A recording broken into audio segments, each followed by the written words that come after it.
Welcome to the Social Media Hot Seat. This is 15 minutes of candid social media advice for business people. Thanks so much for tuning into my show. If you're tuning in on YouTube, why not subscribe so you'll get notifications of when new episodes come online.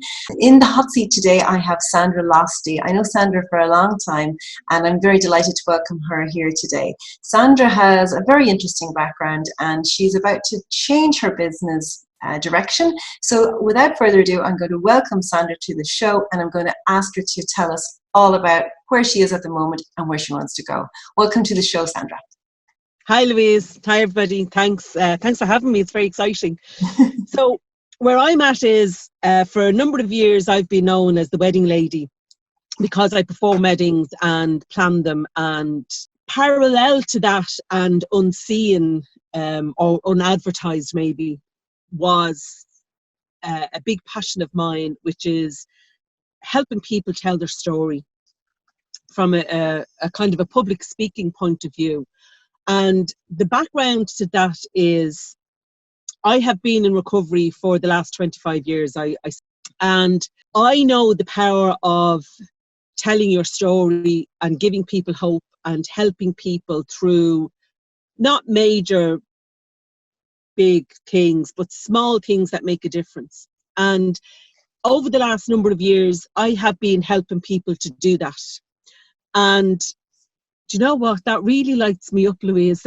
So my dilemma is, I'm known as the wedding lady.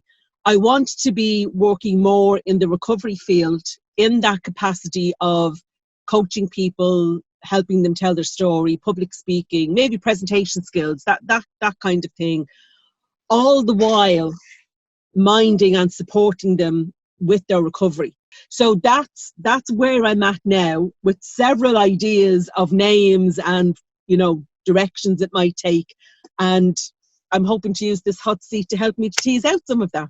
What I'm identifying is the more I work with people, there's this big divide between being in recovery and their public facing life. So it's almost like this being in recovery is very private, but is a huge part of their business. And of course, your challenge is that if people are so private about it, you're going to find it hard to work it on social media, because you're not going to find it hard to get your advocate content.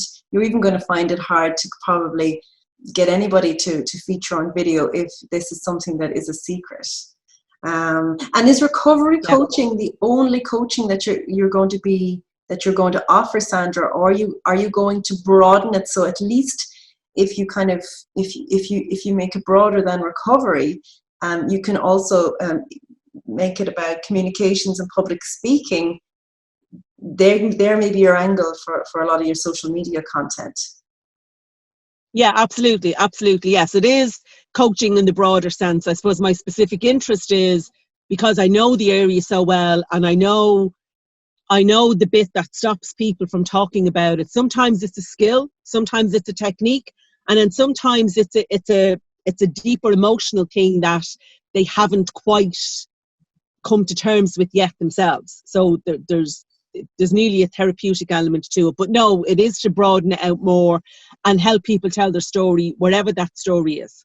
Okay, so I know we have been chatting previous to the show here today, and I really like the notion of you having your name in your business. It's like Sandra Losty. I don't know what kind of coaching you're going to call it. I think you should go broader than recovery, because I think it will just facilitate your social media content, and you can still talk about recovery when it's you talking, but when there's other people talking, they may not want to be associated with anything which they feel is negative impact, particularly on their business or on their public personas, if this is something that they wish to remain private. So whether it's Sandra Losty life coach, or if you could even find some other term. Yeah, I quite like that, the communication coach. I quite like that, because it is coaching people in a communication setting, whatever that is for them, whether that's a personal story or a story of the business, or it's how to tell the story in a public sphere and be confident about how they say that. So actually, I think you've hit the nail on the head with Sandra Losty, the communication coach. Yeah, I like it. Yeah. Yeah, so I was trying to think of ideas then for you for your social media content. I think when it's communications, I think that you have lots of scope. And I think you can still work the recovery in when it's just you talking on video. Something I heard about recently and I thought would work really well for you, so here's a little idea for you, is if you write a series of maybe 10 questions, okay, around whatever topic. So maybe it's communications. So maybe you ask questions like, how do you feel when, or tell me what you think of when you hear these words. Now, I'm not the communications expert, so you'll be the expert coming up with those questions. And what you can do then is find 10 people who will volunteer to record video for you to answer each one of those 10 questions.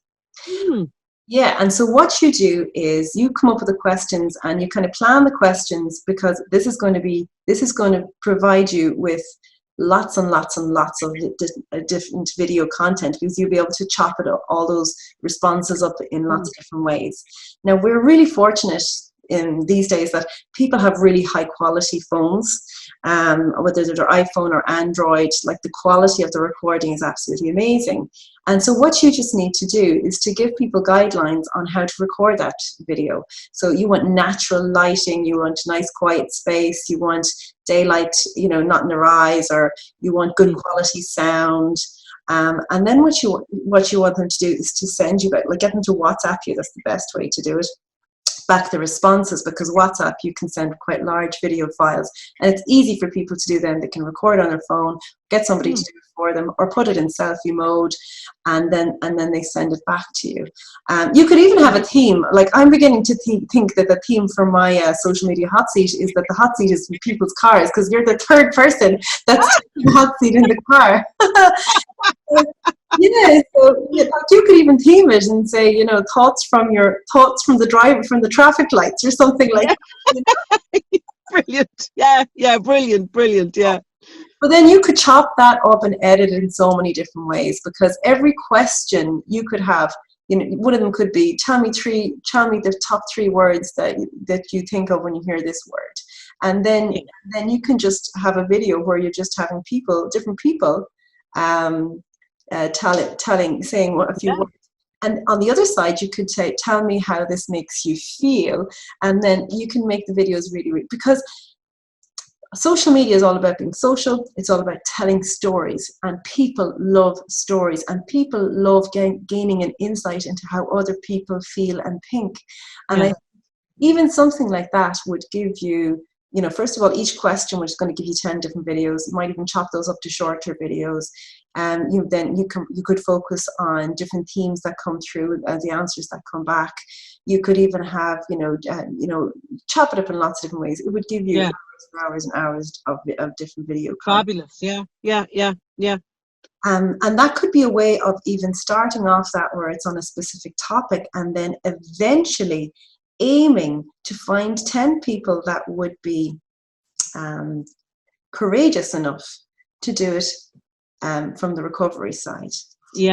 And it might be 10 people or 5 people that you handpick, and these are people that are in the public eye, that talk about the recovery all the time.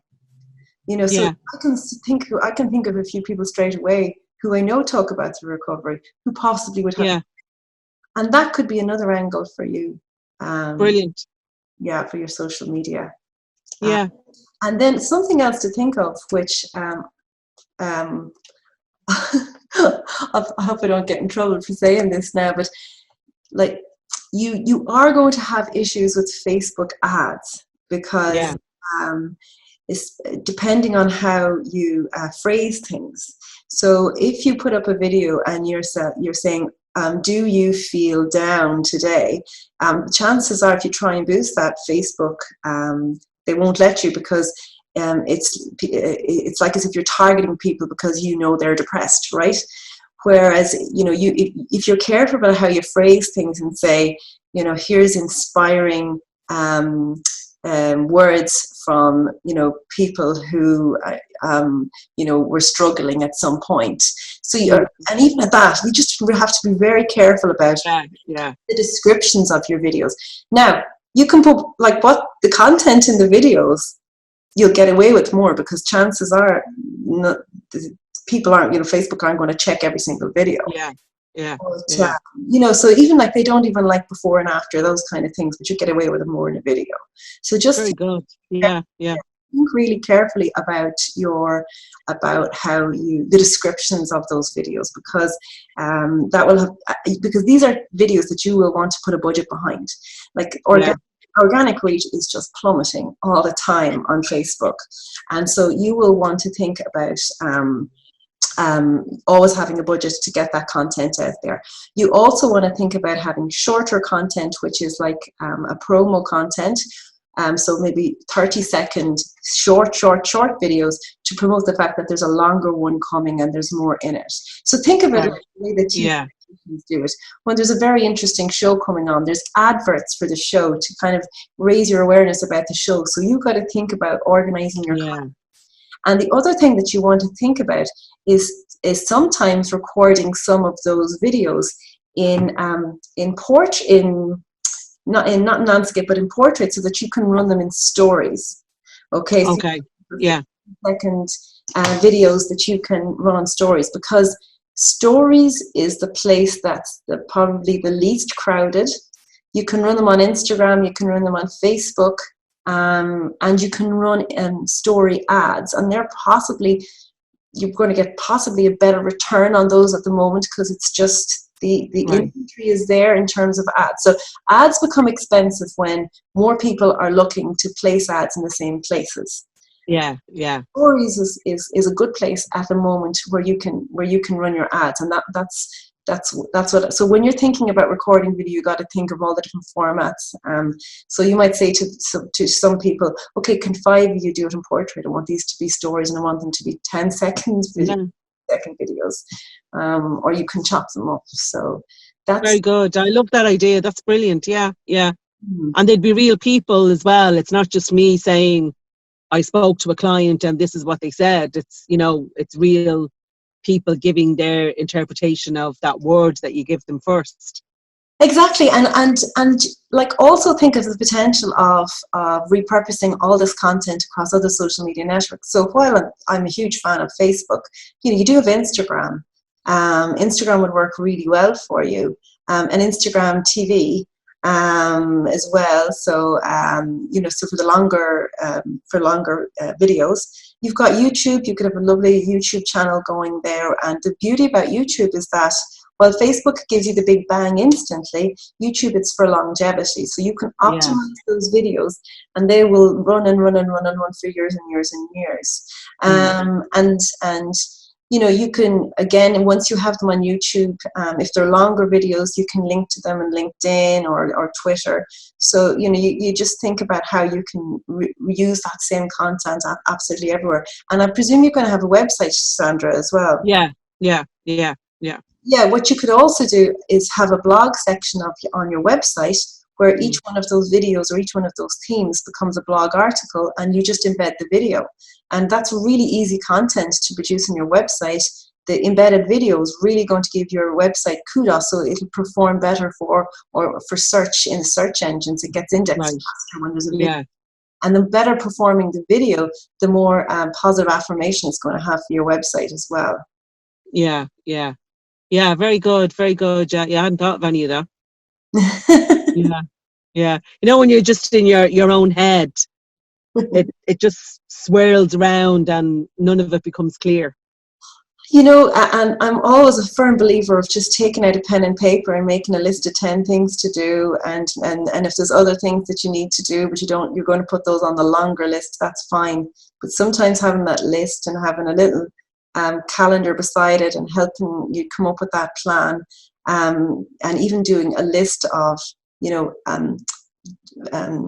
tasks that have to be completed around each particular video or job or month or whatever it is, just makes life easier. And then if you get to the point that you're growing your business so much that you need to outsource various elements, it's much easier to outsource it when you have that list there.